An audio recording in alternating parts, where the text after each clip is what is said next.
how's it going? It's Craig out in the garage, and today we're going to take a look at this AliExpress Street Fighter 2 Remastered Edition. Let's take a look.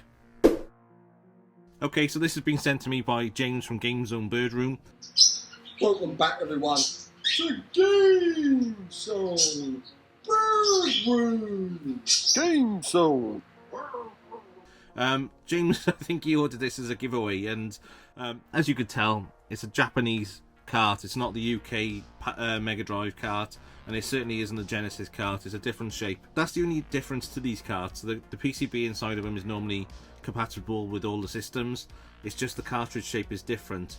Luckily enough, here I've got a Japanese Mega Drive that I play my games on. I can play Mega Drive games, Genesis games, and the Japanese games on that version, so I'm quite lucky to have that here.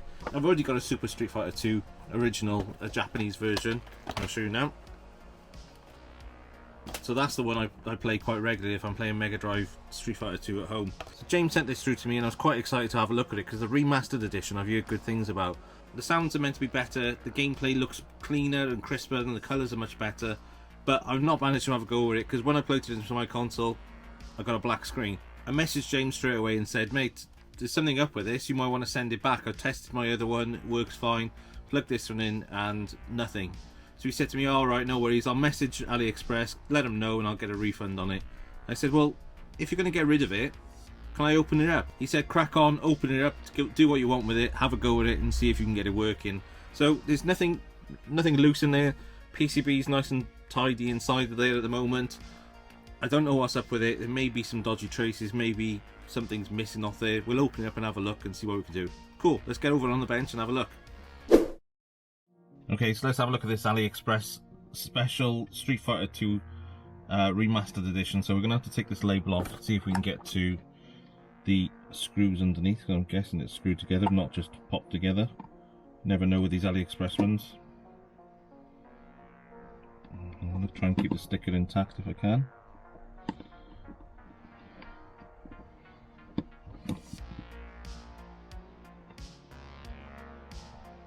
Yeah, and the normal Phillips screws in there, no security screws or anything else. Some nice Phillips screws so we can take them out nice and easy.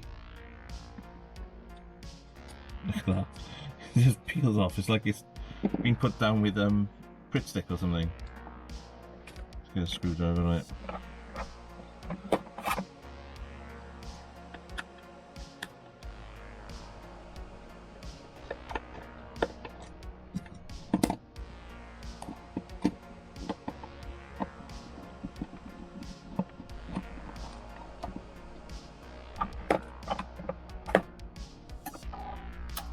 We can just pop this open now. Close tight. Oh, something snapped off then.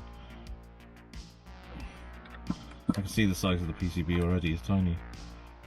There we go. Wow! Look at that PCB. A normal PCB would fill pretty much the inside of the cart, but this one's just that. Absolutely amazing.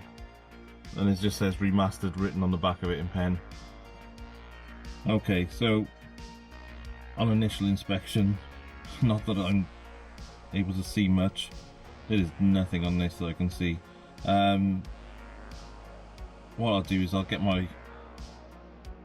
probably my heat gun up, and I might just reflow some of these. At the moment this is just beyond. If this was a normal PCB, at least you could trace things. I can trace things to see if the traces are working between all the wires and the pins, but this is just an example of what a clone Mega Drive cart is like inside. It's just absolutely totally different to what it used to be. It's come a long way, and fair play to them. They've saved a lot of money probably by reducing it down. They can probably get a sheet of them done for the same price as they used to get one. So yeah, let's see if we can get a little bit closer look in there. I'm not sure what that is. I can't see too much without a decent pair of glasses or some kind of magnifier on it. But we'll zoom in, have a look at it and see what we can do. Cool. Okay, so we've opened it up. I've had a look inside. I was going to reflow that chip on there just to see if I could get anything working just from reflowing that, but I've had another idea, and this is a bit of a long shot. As you can see on the footage, this is exactly how it was when I opened it up. This chip was facing to the back of the cartridge, so I think that that chip should be facing towards the front. So what I'm going to do now is I'm going to lift this PCB out of here. I'm going to plug this directly into the Mega Drive. I'm going to try it originally facing backwards, then I'll flip it around and try it facing forwards, see if we get anything out of it. Please do not try this at home. I do not know what putting a PCB in your Mega Drive backwards is going to do. It could short something, it could damage something. I'm going to take the risk because I think confidently that it's in the wrong way around in that cart, but I don't know 100%, so I'm going to give it a go. Hopefully by the end of this video we'll find out, but let's give it a go on the Mega Drive and see what it does. So let's plug just the PCB in, see if it works that way around. So that's in. The cartridge slot shuts and everything when I can put that in now. Still nothing on screen.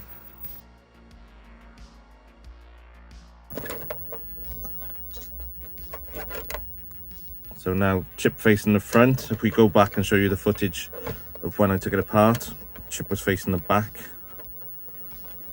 It's hard to put it in.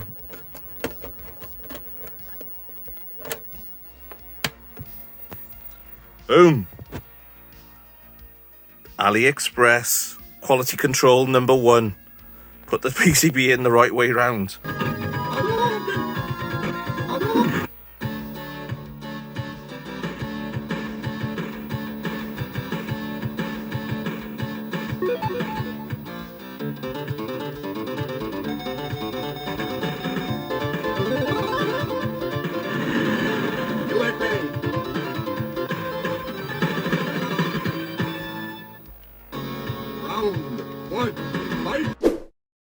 Boom, there we have it. AliExpress 0, Goodwin's Place 1. I honestly can't believe they put that PCB in the wrong way around, but I don't know how much damage that could cause to your system. Please don't try it at home. Please don't put cartridges in the wrong way around. It's just not going to do you any favours, but luckily it didn't damage my system. We got it back in the cart now. I haven't put the screws back in, but I'll sort them now. And then it's a working cart, so I can either give that back to James or I can sort him out a couple of quid and I'll keep hold of it because it's a pretty good game. So as I said, I've got Super Street Fighter 2 on the Japanese version, but plugging that in and having a quick blast in it, the sound is really good and the colours are really nice. So James, maybe we could sort something out. Okay, leave me a comment down below. Let me know if you've had any experience with AliExpress putting the PCBs in the wrong way around before. Maybe it's a common thing and I've just never heard of it before, but that was proper dodgy. That was almost ready for the bin, I think. But we've opened up and we've saved it, and it's a pretty cool game. So James, we'll sort something out for that, because if you don't mind, I wouldn't mind keeping that in the collection because the sounds and the graphics on it do look really good. I quite like these carts when it's not an original game. If I was just buying that game and a repo copy of it, there's no point of it. But because it's a remastered one, it's quite cool to have it on a cart. So cheers for sending it down, James. We'll sort something out, and I've got a couple of things to send you anyway. Please leave us some messages down below. Let me know what you're thinking. Drop the video a like, and of course subscribe if you're not already subscribed. Catch you again.